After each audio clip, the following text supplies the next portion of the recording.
Now, when I've got that level of personal responsibility, I have made a big, big shift inside of myself. And that shift is going to result in a very, very powerful relationship between myself and God.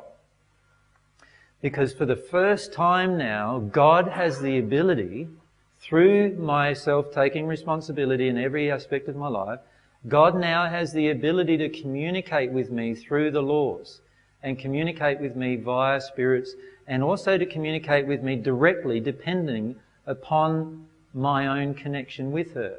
So if you can imagine God being here like that, and here's God, and here's me. God can talk to me directly, or when I say talk, you won't hear it as words, by the way.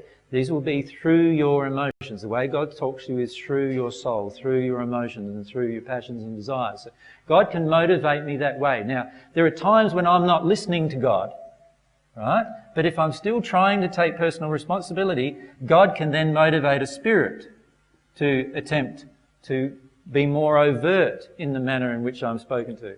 Now, that might not be something that I can listen to. So God has already created a group of laws which automatically will trigger me and show me what's going on as well.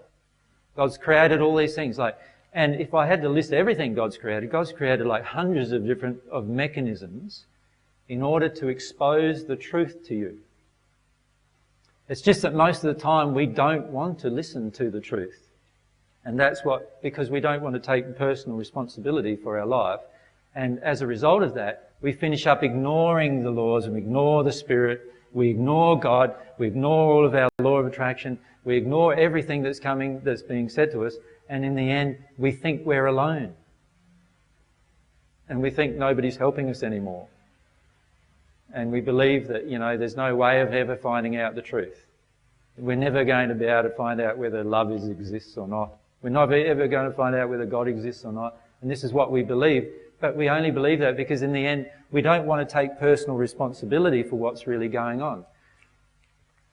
I have to, in this scenario, trust that God loves me and wants to communicate with me. Can you see that? You see, if I go down the track of saying, all right, to myself, no, there is no God, then straight away, God's not communicating with me 24/7 because I'm feeling there is no God. It's like me saying there is no Barbara. She was sitting there behind me and no, she wasn't there. She doesn't exist. And what I'm then doing is ignoring. Once I start to ignore God and start to tune out of God in that way, of course I'm going to start not taking personal responsibility for everything that's happening in my life anymore. And I'm going to start blaming people, blaming the world, blaming others.